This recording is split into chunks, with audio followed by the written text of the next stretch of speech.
Meet me at the ice cream truck. I'll buy you some ice cream. You know what I mean? The show is obscene, but I bet you gon' like these three dudes trying to get along. Craig Coleman and Matt Sharon. Don't forget to start the show. EA Dub, Eric Allen Window. Let's roll, try to keep up. Turn up the AC stage, heating up. Eat it up, time to devour the full charge power hour. Welcome to the Full Charge Power Hour. I was just getting in character. Oh, okay, got it. It's just trying to, we're responsible for showing people a good time. Is that what it is? So I figure I should start pretending like I'm having a good time. I'm a little hungover. We'll get into that in a second. Oh. I do want to announce that we have our Patreon, patreon.com/The Full Charge, where we have Eric Wendell movie reviews once a week. So we got extra content for you over there. And I'm going to be on tour in San Diego, Milwaukee, Chicago, Denver, San Francisco, Sacramento, and Dallas, Texas. Get at me, thefullcharge.com, and taping that special in Hermosa Beach, November 22nd. Need some friendly faces out. Come on out. I had to get drunk to save my marriage last night. Okay, that's a great way to start that. If you've ever done that, it's not about the drinking. It's about, I better get real fun real quick. Oh, okay. I thought you meant actually you were having problems and you were like, this is the best way for me to deal with it. We were having a little bit of a tiff out, or things weren't flowing. Things weren't good. I'm going to Tarantino this story. This is the end of the story. And then I'm going to go back to the beginning, because it starts much earlier.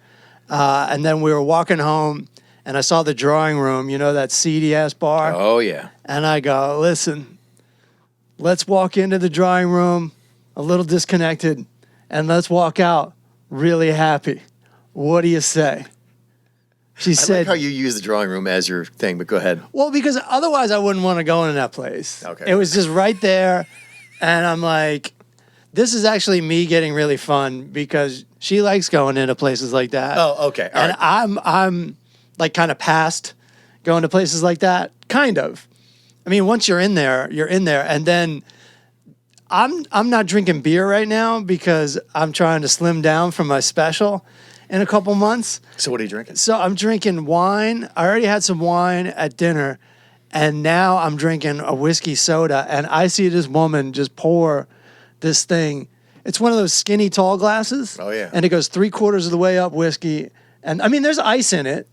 Still, that's very generous of them. And then, yeah, but that's not really what I wanted. So I was just like, well, I'll just drink half of it. You know the alcohol game. You know the bartering system where you go, I'll just have half of this. No, I don't know that part. And then you just drink the whole fucking thing. Yeah, as I say, that's the part I know. I'll give myself credit. I didn't order another one. Oh, but then, dude, I always get free drinks. I got that flow about me, that feel about me. They gave us the free Fernet. So I forgot about that. So now I'm drinking a shot of Fernet. Everybody else shoots the goddamn thing. I'm just like, sip, sip. Again, you think it is better to do it that way. Okay. I think so. But at the end of the day, if you drink it, you drank it. And now you're drunk. I got to write that down. That's my new bumper sticker. There it is. There, I got to write that down. We definitely got the title of the episode. If you drink it, you drank it. So this all starts. I go to Florida last week, and first show is pretty sketchy. I get to the thing. It's a Tuesday night show. It's in a brewery, and on the calendar, on the weekend they got comedians' names. On my night, Tuesday night, it just says open mic. When did you change your name? And that's what it is. Yo, what's up? My name's Open Mike. I'm really open to new ideas and different thought processes, civilizations, religions. I'm Open Mike. I'm Open Mike. And that's what it was. It was an open mic where I went on last. Oh, I thought they were just saying there was an open mic before the show, and then there was another show that was What your I'm show. So telling you you actually is- you headlined an open mic like Bar Azur style? What I'm telling you is my agent booked me on an open mic. And yeah, I got paid and everything. All right. But well, like there's that part. And I got a hotel and everything. Okay. But it's like it was just the lights were just on at this gig, man. You know what I'm talking about? Where the lights are just on. Yeah, like right now. Yeah, like right now. Yeah. And the first comic gets up. He's a rookie. He goes, I wasn't nervous until the lights went down. And the bartender just turns the lights right back up. Even though they were off, it was still bright. It was still daylight outside. Did they do it to mess with them? They did it as like, I'm funny too. But then they just stayed up. And then I went up and I go, can you turn the lights back down? And he turned them like just back down, like, but they really didn't go back down well enough. It was just like, it was still like very bright in there. And the chairs, like every time you moved, it was just like, Are they all wooden chairs from 1932? it was metal chairs on like a school cafeteria floor. Oh. Do you know what I mean? Yeah. And it was just like, okay. Fair enough. Let's just get through this. The only regret I would have is if someone actually came to see me there. I would be mortified. In other words, I've been advertising these shows. Yeah. I did not pick up on the idea that anyone was there to see me. So the blessings of not having an audience. Yeah. So then later in the week, I go do this show in Palm Coast. It's called Christy B's. Okay. And the first show, I brought my friend Brennan and like a family, like his childhood friend and his wife and his parents came out to see him. Oh, I thought you were going to say little kids. I was like, what is it, all ages show? Okay, good. So, but it's still just like the audience really only consists of those 4 people and then 2 senior citizens because there's a a retirement community nearby. Did they know there was going to be a comedy show? This is all right. Just want to make sure that those 2 old people knew. Oh, they're there every week. Okay, got it. Well, that's good for them. Yeah, I love that. Never make fun of people that show up to comedy and support it. Continue. I'm not making fun of them. No, I'm saying that just in general, not you. It was a 6:30 p.m. show, so like, it's for that type of thing. Got it. Okay. That show's fine. It's fine, but there's no energy. Yeah. Blah blah blah. Late show is just so awesome. I did the hour I want to do. Mm-hmm. I had some ad libs for the social media. I'm fucking thrilled. Okay. Right? And it's on tape. The club has taped it. So I'm happy about that. Okay. Then the next day, I go to Jacksonville and I guess you'd call him my cousin. I'm like fringely related to this guy. So in other words, let me attempt this. My wife has an uncle. So that's my uncle-in-law. In-law. Okay, got it. Not blood related. Got it. Continue. He's married to a woman. So it starts there. They procreate. No. Listen to me. He has a wife. My uncle-in-law has a wife. Yeah. She has a nephew. So I don't know what that is to me. I don't think it's anything. Distant really. relative. Yeah, right. But I consider him a relative. Yeah. So he wants to come see the show. It's sold out because it's this concept called the Don't Tell show. So they don't tell you who's on the lineup. Oh, okay. So it's sold out. So how funny is that? Like I promote this shit forever with my name on it, and I have a hard time people getting out. But if you take my name off of it, the whole town shows up. Which is just so funny. But it's sold out, and so he's like, can you get me in? I go, yeah, I can get you in, standing room. And he goes, I want to bring 2 of my friends and actually like an in-law, legit cousin, like blood cousin to my wife. My wife's cousin is brought to the show. And I tell them, because my wife's side of the family they get drunk, they get belligerent, they talk through shit. They get like really rowdy drunk. No matter what city you're in. It's just part of their thing. It's just what they do. Got it. All right. And they have no shame in that game. And so I told him, I go, look, you've earned this conversation. Your family has earned this conversation for you. I go, no one's allowed to talk. No one's allowed to like shout out, nothing. And I'm on stage and everyone's behaving themselves from that group except the blood cousin. They don't even serve booze at this place. He shows up wasted. So you're pre-gamed. Drunk. And he's back and forth, like walking the whole time I'm up there. He's talking. I'm like trying to do my comedy loud to like get him to shut up, get him to pay attention. He's in the back though. He's not walking through the crowd. He's in the back? He's in the back walking past the back. But it's not so deep that you can't see this dude walking all over the place. And so I'm going to show you some video. All right.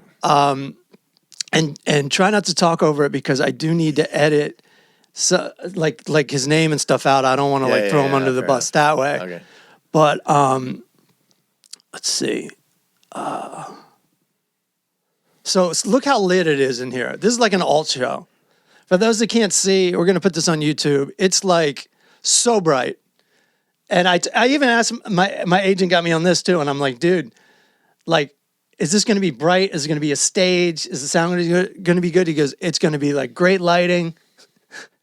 It's going to be he didn't say that was going to be a stage. It's great lighting for the lingerie and stuff like that, but not for you. So it's like complete even lighting. And so it's not ideal for me because now you're making eye contact and I'm watching my cousin go back and forth and do all this stuff. And watch this, dude. Watch this. There's a huge difference, all right? I'm a grown-up. I have things to do. I gotta make... Are you all right, Justin? I'm sorry. Right in the middle of my fucking joke. This is my in-law, Justin. Dude, we were building the orgasm and you just fucking fell over. I lost the audience. This is crazy. Sorry, And so, man. no, it's actually very funny because I'm like, I can only get you standing room tickets, and if anybody needed a chair, just fucking I you definitely all of needed a a sudden. chair. I'm All sorry, right, Matt. Thanks for coming out to dress rehearsal, everybody. I think tomorrow night is going to be a I'm great so show. sorry. You're fine. You can't lean on that though. This is so fucked up. See, when you do comedy, like people always that you know always want to come see you, and they always fuck it up. It's crazy. I gotta throw you under the bus here, Justin. You fucked up bad. It's all right. Let's do some more jokes, and then I gotta get out of here. And I gotta call my wife because I'm never going to another family reunion. Okay. So quite disruptive. For those who can't figure out what's going on, for those listening, my cousin just straight up fell over in the middle of the show and like caused a whole scene. Now, Bryan, you look a little defeated, a little sad for me. Okay, so you remember that Jerry Seinfeld movie that came out like early Comedian. 2000 comedian? And there was that moment in that movie where he's somewhere in New York, maybe the cellar or something like that, and he starts getting heckled. And I remember him saying in that moment, like, how famous and successful do you need to be in this art form before people just stop fucking you over? Right. And so when I see that, my first thing is, family aside, I'm like, you've been doing this so long. Yeah. One. I'm also killing at the show, by the way. Yeah, everything was great. You've been doing it so long, you shouldn't be dealing with shit like this anymore. Yeah. But I know that you're not the only one that this happens to, unfortunately. Sure. But secondly, after I was defeated, I was proud of how you handled it because you've been doing it so long, you made it seem like it didn't bother you, but I knew that it bothered you. Let's talk about how it might bother someone. Like, you can only imagine me showing up to where this kid works. He's about 30 years old, by the way. And just showing up hammered and falling down at his place of business. Which you have every right to do now, just so I'm definitely going to do that. No, I don't do that. It's just like, no, you can't come to the show ever again. Yeah. You know, because first of all, I told you, but I shouldn't have to tell you. You should just know not to fuck my shit up. He also should have just said sorry and stop talking. Totally. And instead, he thought, here's my time. Right. It's the Matt and this guy's show Yeah, now. of course. So you get it. Yeah.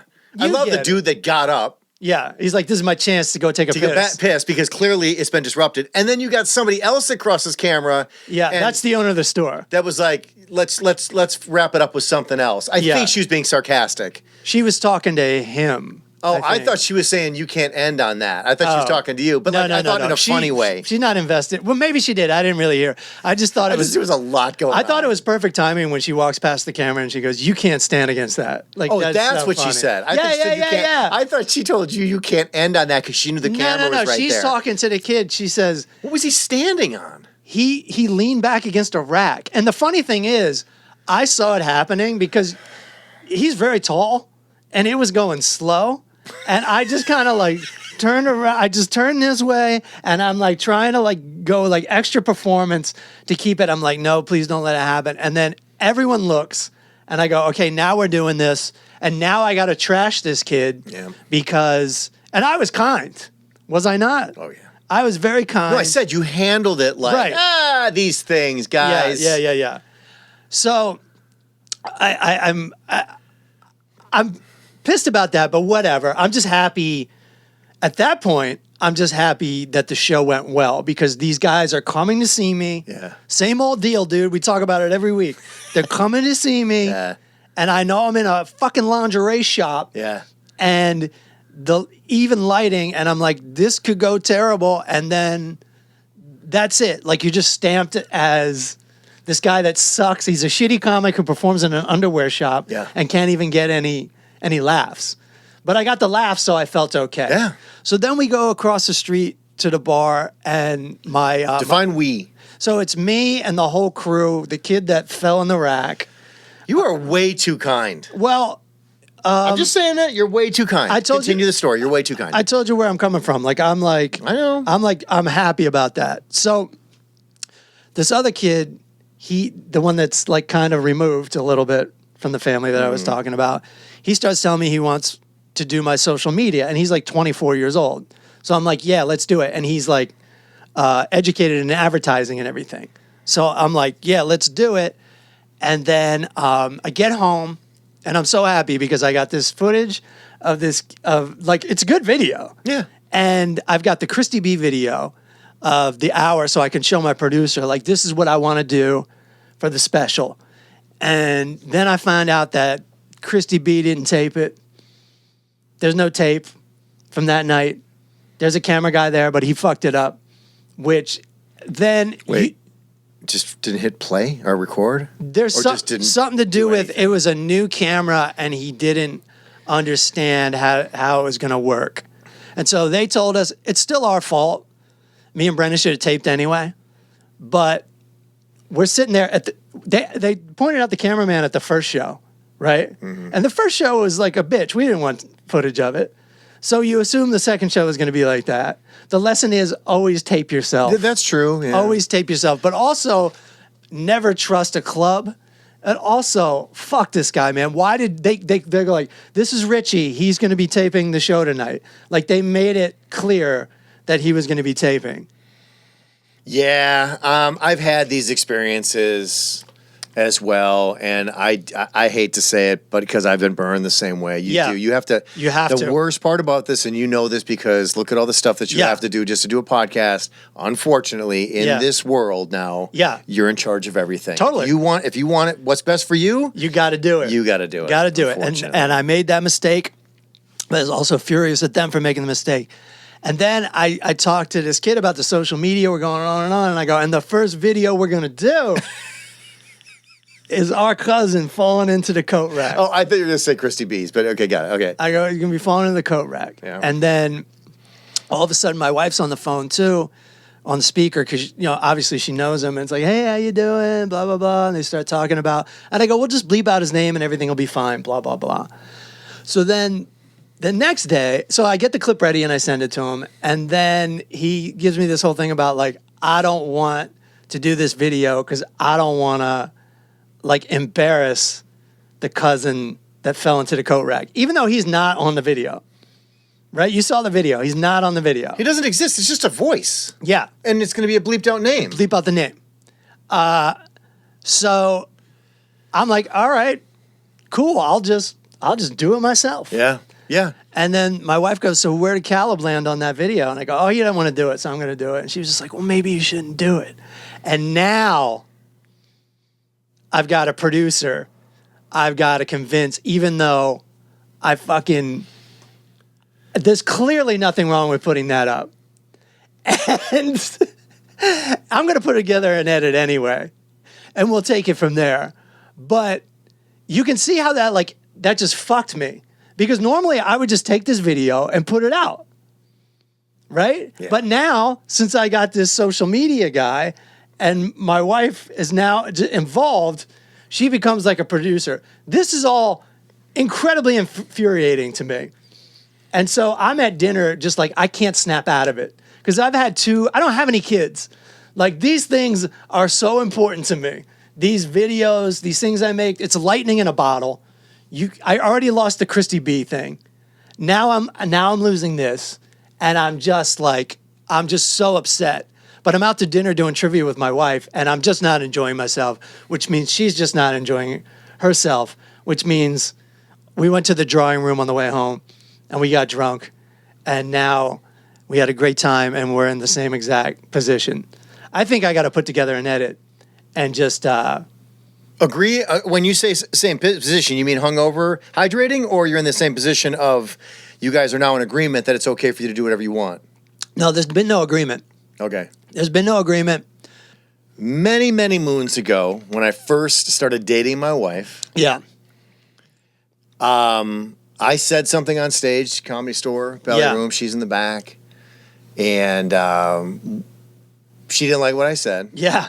And we had a conversation. Yeah. And this is the thing. I love my wife. I'm very non-confrontational, and just in general. And you I try to also- not rock the boat ever. You That's not who I also am. never say anything negative about her at all. Look, we are guys, especially back then, and you probably still are to this day. Every once in a while, you riff on shit. This is how you discover. This is how Totally. you discover new things. Yeah. Sometimes you have to write on stage to get to that lightning in a bottle. You're also just kind of fighting for your life up there, and you have to be open Yep. to what is in your brain. Yeah, and she was like, yeah, I don't think you should say stuff like that. And I was like, let's put the brakes on everything we're having Yeah. a conversation with right now. And I said, if we're going to stay together, here's one thing you need to understand. You can never, ever, and it's the only time I've ever been like this. I'm Yeah. like, you can't tell me what I can do on stage. Sure. That's my place. That's Yeah. my safe zone.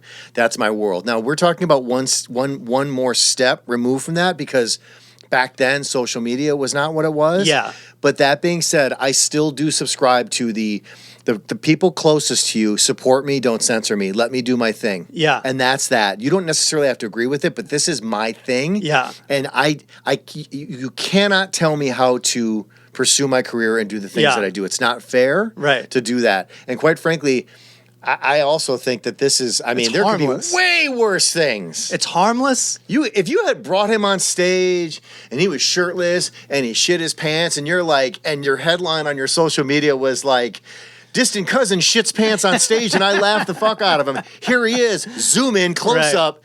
Right. That I could see, like, I don't Yeah. know, man. Yeah, right? so- Like that's a weak moment for someone. This stuff, come on. It's nothing. And how do I have this footage? I have this footage because he went there and he did that. And that was the only silver lining, was that I had something to put.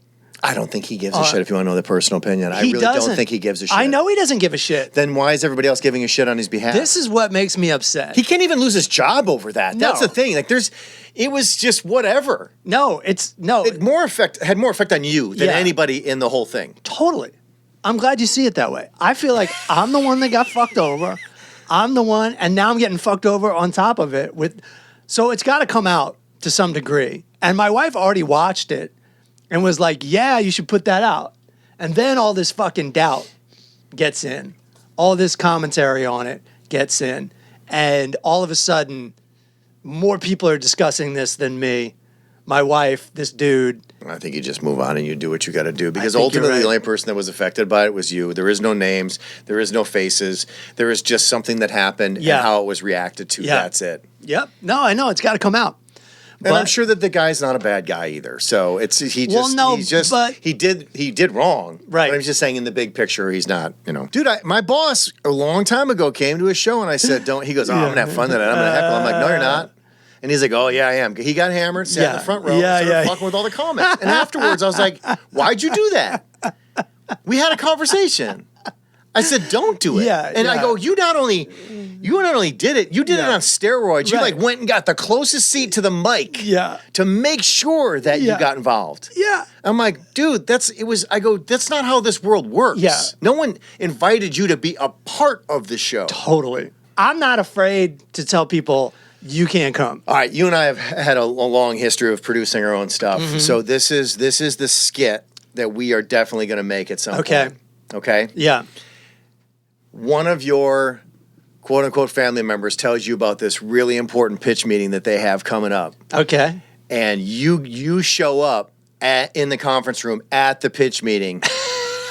and you've got thoughts. You've got ideas. You've got some shit that you need to get off your chest. Right. And we'll see how that all plays out in the sketch. Right. Right? Yeah.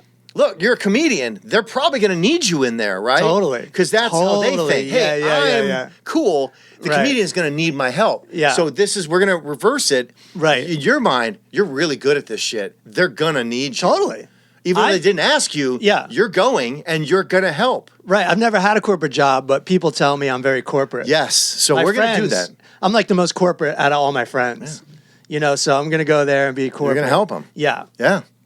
Like Ben Affleck in fucking Good Will Hunting. That type of fucking move. So we'll be making that. Well, everybody be on the lookout for that short film. I'm glad you understand this. I'm sorry you had to get hungover in order to, No, really I mean, work through it's this, really not a great way to deal with your problems. No kidding. And it really doesn't, it really gave pause to the gravity of the situation, though. It was all of a sudden we were having a good time. If you can ever take a tense situation, make it fun and ridiculous, you've won. Right. And I also won because even though I got in a fucking mood, I never got like defensive or angry, or I didn't like I didn't get upset about it. You got free shots out of it, so clearly you maintained some sort of level of positive likability. Right. Look, you can still make a decision that is in the best what you would call it in favor of the other side, and if you can live with it, that's fine. Yeah. But best interest. You have to do things that are in the best interest of your career. Yeah. And if that means not putting it out too, that's totally fine. If that means like the long term dealing with this shit means that's less stress in the long run, then fucking don't do it. But if it's one of those ones where when it gets out that the person that's in the video that's not identified sees it and laughs their ass off, guess what? Nobody that's protecting that person right now is going to be mad because they're going to think they're a fucking star for a second time. Well, here's the other thing. If no one discussed it, no one would fucking notice. Like, if we didn't discuss it and I just put it out, I'm not tagging the guy. No. I'm not mentioning the guy's name. No. I'm leaving the guy's name out. Yep. So, like, no one's going to even know. But since this whole thing got opened up, I got snagged on it. All right. Which camera? Go for this camera. Go ahead. Kristen, please understand the comedian's journey. Yeah. And in the end, it will pay off. Thank you and good night. This is actually a good clip, though. It's like I finally got a good clip. Do you know what I mean? I finally got like that lightning in a bottle, like that thing. But anyway, that's all I have to talk about today. Do you have anything? Because I don't mind putting out a half-hour podcast. I really don't. I do know that Craig Coleman is not here. Yeah. And I do know that wherever he is not happy because as we were getting set up, I just quickly went on Instagram and he had a post. And all it was a picture of a bird. And I thought, oh, interesting. Why is Craig showing a picture of a bird? And then he just said, oh, look at this bird up here. This is going to be a good day. Oh, wait, no, never mind. A bunch of people forgot some shit here at work today. Then I was like, oh, that's a classic Craig Coleman. Right. Never mind. I'm fucking miserable where I am right now. So Craig's at work and he goes on Instagram and immediately starts trashing everybody he's working with. He lives a different life than me, doesn't he? But you have to understand, you played the world of site repping. I did. So you know, like, no one gives a shit about site reps. They don't care what you say, what you do. They like you, but you're irrelevant to their world. And in the big picture, you're just irrelevant. Yeah. Just completely irrelevant. Right. You're not really part of the production in their mind. And I think that Craig's been doing it so long, too, that the people that know him also know him. Yeah. And so whoever he's making fun of, I guarantee isn't following him anyway. And he never shows specifics as to what he's doing anyway. Right. So again, kind of like the thing we talked about this whole time.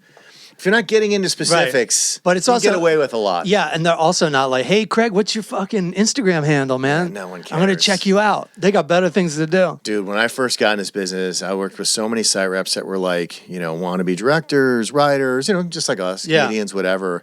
And they were always like, maybe on this show I'm going to meet someone that's going to give a shit. And I'm like, and then as time goes by, they're like, no one. Yeah.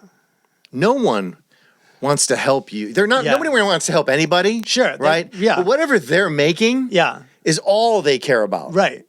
Totally. And you're in there under this false impression that somehow or another you're going to break through all that. Right. And that you're the only one that's there that's doing a job that's not the job that you want to do. Right. That's got an idea. That's got an right, idea. Right. Yeah. That's gonna make or break Hollywood. Yeah. If only you could hear what I'm thinking. If only you could read the 2 sentences I've written down. You would see that we're going all the way to the top with this, which is funny. Like, the idea really isn't it. You really got to produce something. You have to take it all the way to Yeah. the finish line. Yeah. But you learn that over time. And I mean, look, I'm making fun of myself when I actually say But- that, because I did approach it that way. Because Yeah. I thought, because I had, as you know, where we worked, we had all access. Like, Yeah. no one could tell you where to go. No one could tell you who you Yeah. could talk to. So I always thought that was going to be a huge advantage. And Yeah. it turns out it is if you just want to be in production. Sure. But from a creative standpoint, from an upward mobility standpoint, Yeah. zero. Right. Zilch. Nada, nothing. Yeah. Not going to happen. Yeah, no. And as far as ideas, like, ideas are necessary, but it's like what you do with the idea that makes it special. You know what I mean? Like, Close Encounters of the Third Kind. Yeah. Oh, some aliens come. Okay, cool. Good idea. Yep. Well, all of a sudden, Steven Spielberg makes this incredible thing. And it's like, oh, okay, yeah. The idea's been there 100 times. So as creators of content, you've written stuff and you take it to the finish line. And this is Yeah. what people, I think the majority of the people still really don't understand the process. First is the germ of an idea. Yeah. Then it's like taking that idea, putting it on writing, and then spending God knows how long Yeah. getting it to a point Right. where you think there's something of value that you can take to the next level, which is getting people interested enough with you to make it. Yeah. Then there is the casting of it. The where do you shoot this? How do you shoot it? What does it look like? All that shit. Yeah. Then there's the execution of said script and Yeah. idea Right. that you have to put together. Then there's, did you have enough time? Did you Yeah. have enough money to get all the shots and all Get the everything? looks and everything you wanted? Then you go into the edit bay. Then did all that stuff, especially when you're writing comedy. Yeah. Did all that stuff that you thought was funny as shit in real time. Yeah. Does it actually cut together? Right. Right? Yeah. Does it all work? And who's editing? Is it going to be a good edit? Is it a good editor? Right. And then you get it all done. Now you got to do the second hardest thing outside of getting someone to read your script, getting anyone to watch what you just shot. Yeah. Totally. The whole thing. Like, you here's an hour and a half. Yeah. Watch it. Yeah. What do you think? Yeah. And review it and say anything about it and give you money for it and Yeah. give you anything. Like, I don't think people truly understand that. So when we're talking about the finish line, we're just saying, like, we did all that. Yeah. And that's a lot of time invested, money, Right. and risk Yeah. to get a finished product to hand to somebody and still go, what do you think? And Yeah. they go, I'll get back to you in maybe Right. a year or two or never. Yeah, it's like as soon as you give someone your project, you might not ever hear from them again because they're not going to call you casually anymore. They're not going to text you to be like, hey, man, you watching this game? Because they kind of want, oh, well, I'll watch it. I'll text them after I watch it. And then the toughest is when someone hands you a script. Yeah. And you're like, here we go. But You you got to have- read these 100 pages. But you know why, and I know why, and I think people still live under the delusion of why it's so hard. Everybody that is out here for themselves. So when you hand something to somebody, it's not about them. It's not going to benefit them, most likely. Yeah. They're only doing something. They're sacrificing something of themselves Yeah. to engage and or help you. It's about the time. Nobody has enough time to like read everybody's script and read everybody's project. And have a conversation with You have to focus on what you need to do, so you will read the script of someone you want to work with. Yeah. Because, okay, this is worth my time. Yes. You know? It's a me business. And I'm not even saying that in a negative way. It's not- If it's you not. don't understand that when Yeah. you get in, 'Cause understand it as soon as possible. It's a me business too in the sense that like there's no security. No. Like no one's going to be like, "Oh, it's us." It's always going to be just you. Yeah. Even if you're part of a group, you need to like watch out for yourself and you need to look for the next paycheck. Have you seen the show The Studio? Love the studio. Okay, so there to in a nutshell, there was that one episode where Seth Rogen's character, they're at the award ceremony and all he cares about is whether or not he's going to get thanked Yes. for a movie that he greenlit, and that was the extent of it. He basically said, you can make this movie, Yeah. but he was really worried about who's getting thanked Yeah. and how it all goes about. And, go But ahead. what they explain in this TV show is like When you're a studio exec, your name isn't on the IMDb or the credits of the nothing. movie. Yes. So that's your only credit. If Right. you don't get thanked, it's like you weren't a part of the it. project. Hence my point. Yeah. There has to be people do things specifically for some sort of acknowledgement. Right. Zero acknowledgement, there's no investment. There's no reason Yeah. to do something for somebody. Right. And look, people have been burned like a lot when they're like, can you read my script? And if you got any really good notes, and you give them really good notes, and then they take it and they give you no credit whatsoever for making major changes to their story. I understand why people don't want to return phone calls when they read a script. What's the upside? There is no upside to it. Right. You know, you're not gonna unless you just are that selfless and you don't care. Yeah, we've all done that. I know I've done that. I've helped somebody rewrite a short film that ended up getting a lot of attention, and then this guy went on to like direct movies, and he ain't calling me back. Yeah. You know? There are two people that I helped on, which seems like I guess it's a classic now because it's been so long. What is it? Last Comic Standing. Oh, okay. That's been gone for a long time. It's been gone for a long time, and but it peaked when it was hot. It was hot. Yeah, for sure. There were two comedians that during those seasons that reached out to me and said, "Can you help me with some stuff?" One of them I helped with jokes, and the other one I helped with actual I produced little mini segments and stuff like that to get them more screen time. Yeah. And they came back to me and said, hey, NBC really likes all the stuff that you did, but can you just let me have all that stuff with no credit? And I was like, well, but I made it all. Yeah. It was all my stuff. Yeah. I mean, yeah, you're in it, but it was all my stuff. Right. And he said, yeah, I know. But if you say no, then they're not going to use any of it. And then it doesn't help me. Right.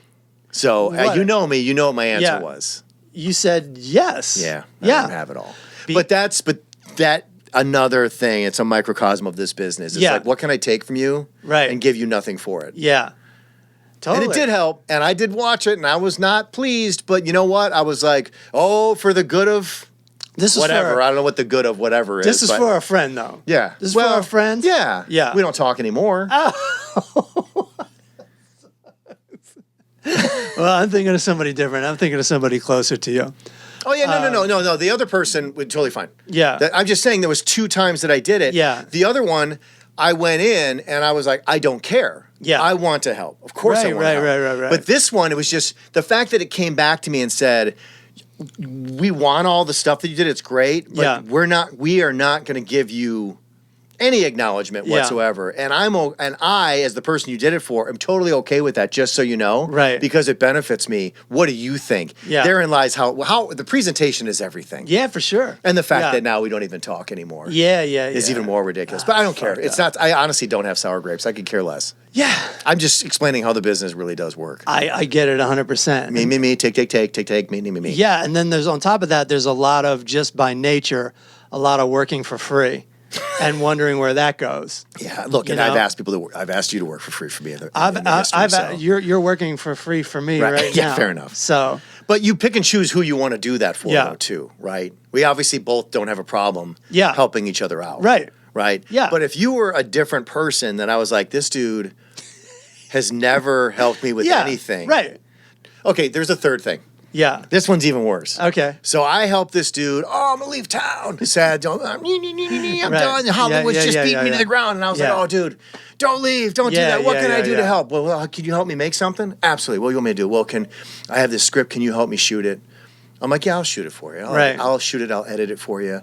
He's like, that's great. It'll give me this showcase and this thing. Yeah. Possibly get some money to make something. I'm like, that's fine, buddy. I feel for you. Yeah. I don't want to see you leave. Right. Do the whole thing. Yeah. Right, I'm not going to believe it. It was great. Yeah. They love it. I'm getting money. I'm going to make this thing. I'm staffing up. I got everybody. This is great. Thank you so much. Do you want to be a PA on it? But those who don't know, it's pretty much... They wanted me to work for free. Oh, for free? He was going to pay everybody else. So you... Just to be clear, I produced, directed, edited the piece that got him the stuff that he wanted to make. Right. And when he called me, he offered me an internship. Yeah. Yeah, no, that is bad. Didn't even, but it didn't faze him. That's what I'm saying. Like, yeah, he didn't even think, and he thought he was throwing you a bone. Yeah. With that, hey, do you As want to work? appreciation. Do you want to work for free? Yeah. Do you want to go get people coffee Yeah. for free? You can get one for yourself, Yeah. by the way. I did not accept Right. the gig. Yeah. Did that project go anywhere? No. Okay. Well, that's good. No, it You did know? not. And again, I don't. If I wished it would have went somewhere. Sure. I don't. It's not that I Yeah, speak ill of people. I'm just saying it's like it was a constant reminder of who you get in bed with and how they approach you and what they think of you and Yeah. how they and what they need from you, not what they want to do with you. Right. Yeah. And if you know that in this game, you're fine. Yeah, you just know that every once in a while, something's going to hit. Something's going to work out. But it's mostly going to be a lot of meeting, a lot of writing, a lot of visitors. man. What's up, dude? Hey. Do you need to get something? Yeah, I need to grab some. I texted you. I'm sorry. Oh, okay. No, That's it's all great. right. It's like a special pop-in. Brendon Walsh is here. It's like when Batman shows Hey, up on everybody. Scooby-Doo. Yeah. That's awesome. You got it. Yeah, I just need this. I need to grab some out of this. All right, word. Sorry, man. That's all right. Good editing. No, we We're- love this. We're not editing this at Yeah, all. no, we're this is the we're best part. promoting the World Record need to- podcast. We were just talking about how things really work in Hollywood, so they need to understand. Right.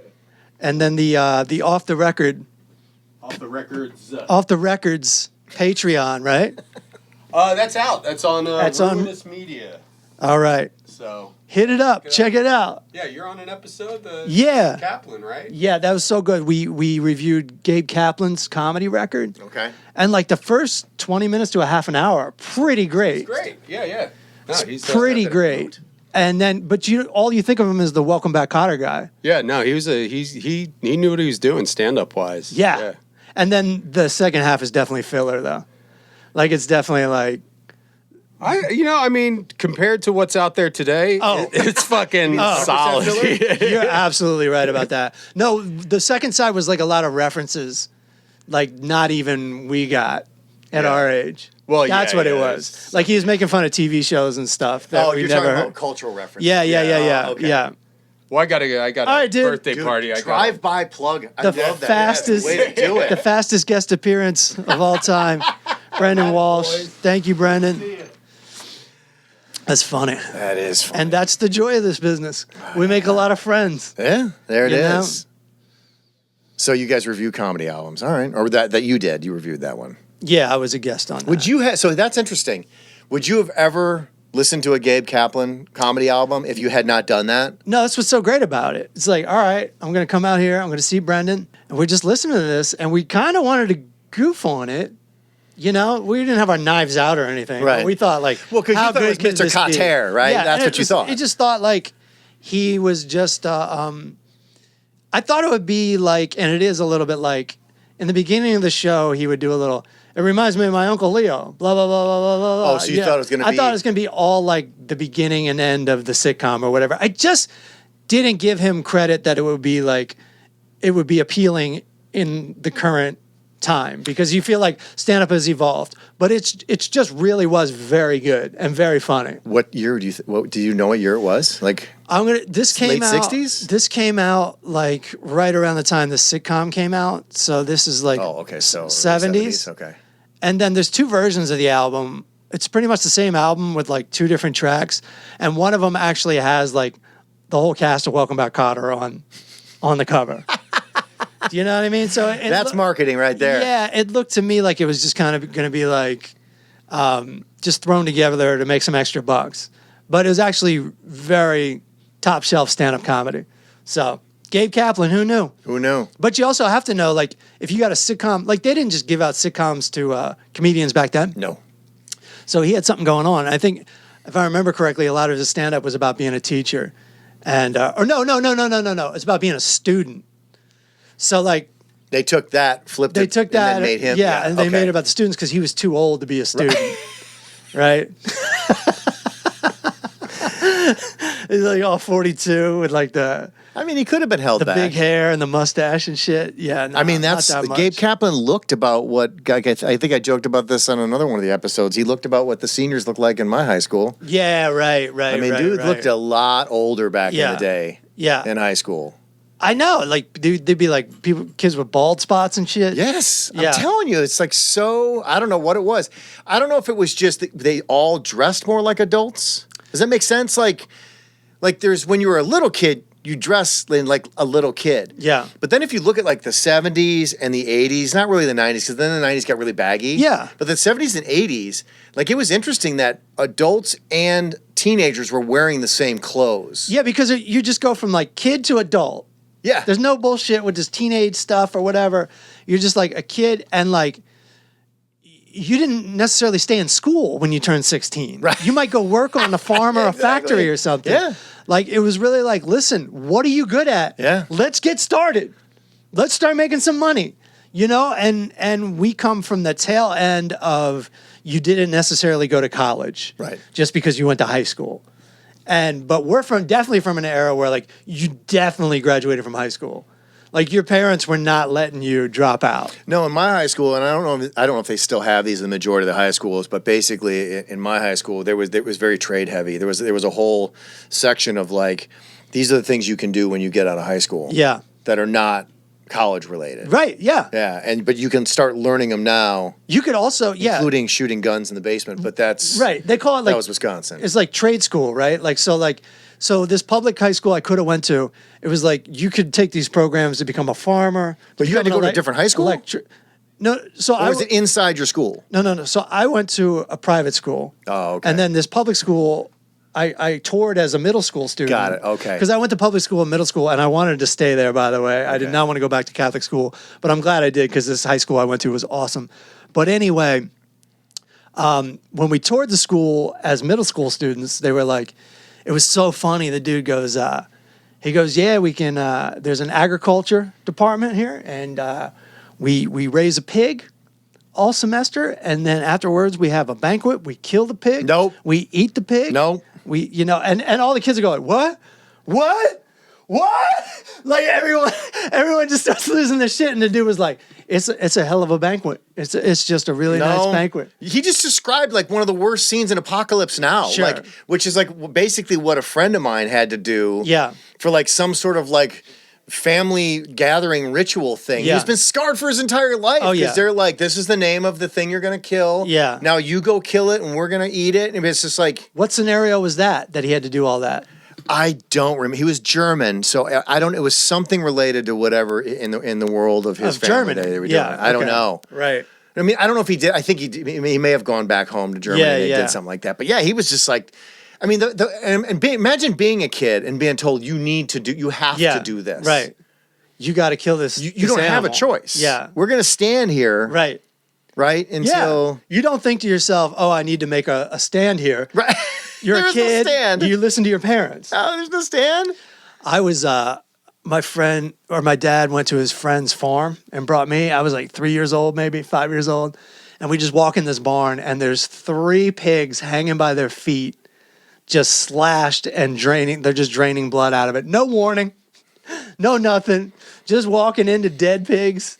Because for some people, their attitude is like, it's life, buddy. Just this is what it is. You might as well get used to it sooner than later. That's kind of my dad. Like he wouldn't like show me that on purpose, but he's also kind of like, that's where bacon comes from. Look, that's where pork chops come from, and he's not wrong. No, he's not wrong. We were on a farm, and the majority of us city folk really enjoy the fact that we can turn a blind eye to exactly how we got what you we kind got of on our plate. You should know what you're eating. No, we know. Yeah, but we don't have to witness it happening before it comes on our plate. Yeah, is what I'm saying. Yeah, and what I'm saying further is, if you do see it, I do agree with it. Like that is life, that is death, that's part of your life, whether you know it or not. You should see it at least once. Maybe not at 5. Maybe not at 5 in person. Look, the reality or of it, in pig. The reality of it is probably somewhere right outside this door this window, there's some 2 critters that are killing the shit out of each other right now. Oh yeah. All the time. It's nothing personal. No, not for that. We unfortunately have evolved to where like it bothers us. Yeah. But in their world, Yeah. like they're like, this is just how the fucking shit goes. Dude. Yeah, totally. And you can see it, and we go back to cats way too much on this. But the cat is, I think I saw a documentary one time, the predator in your home. They want to fuck you up. as much as they can in the middle of the night while you're sleeping. I think I told you that they are the apex predator. Like, you put them out on the streets, like they will. Cats will be brought in to rescue shelters. They will neuter them or spay them. Yeah. And if they were street cats, they will tag them and put them back out because they control that kingdom, that ecosystem. Right. I love cats, but they are fucking furry serial killers, dude. For sure, like, they are straight up serial killers. We know for I don't know if we know for a fact, but our cat was born in the streets of Egypt, right? And somehow ended up in our home. Okay. Because there was like some kind of cat rescue. They went to Pennsylvania. My wife nabbed the cat, and but the cat is like really aggressive and really loud and not afraid and always meowing and yelling at you. And the weed guy came over in New York back before it was legal, and the cat's just like sitting there like ready to get him. And he goes, "Is that a street cat?" And I go, "I think so." I think so. And I think my cat wants to be a street cat again. Oh, yeah. You know, she wants to get out there and just live her life, which wouldn't last 2 days. We're right by Griffith Park. Oh, yeah, no. I mean, Tom Papa has the best cat joke ever. What's that? Where he talks about, it's been a long time since but I'll paraphrase it. Or basically, he was talking about how his wife was like, "Oh, our cat loves us, loves being a part of the family." And all he says is, "Really? Open the front door." Like, literally, that's the whole joke. And if you know cats, you know what he's, you know. Yeah, they'll just walk out. The cat's like, "Bye." Yeah, maybe I'll see you. Maybe I won't. If I can find some other food, I am not coming back until I run out of food. It's nuts, dude. Or I'll come back once a day. That's what it is, right? Yeah. Like, I'll just come back once a day. All right. We've done it all today, Brian. Social media. Hydrated. Hollywood. What do you think about Hollywood? Is it ever coming back? No. But I don't mean it, I don't want to be dire. What's it going to look like? I think it's going to look like kind of what it looks like right now, which is it's global now. Yeah. Look at Netflix. Yeah. I'll explain it in a nutshell. And I hope to God I'm wrong, but if you look at Netflix now, from what Netflix was to what Netflix is now, and I'm talking about specifically if you're just looking at America. Yeah. Right?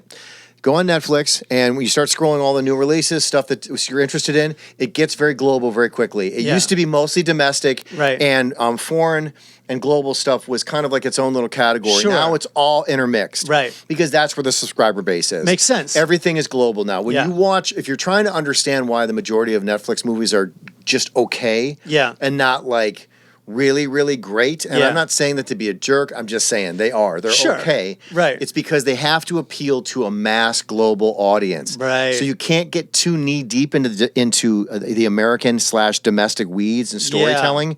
It will be lost on a lot of people all over the world. Yeah. And that's how they have to think about stuff. So I'm not saying any of this in a bad way. Sure. I'm just saying you need to pay attention to how they get their subscribers, how they get their money, how they choose to greenlight films, and how they expect those films to be written. Yeah. That's just the reality of what it is.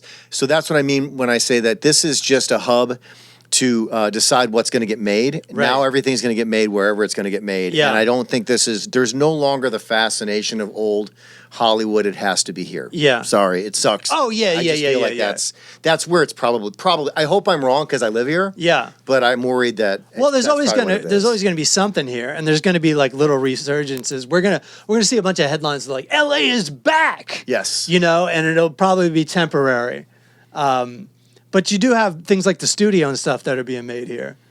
No, there's stuff that's always going to be made here, and but when they say Hollywood is back, define back, because I have a 25-year production run here, so I've seen extreme highs and extreme lows, and the heyday was when TV was still king, but streamers became really popular and were craving content. Yeah.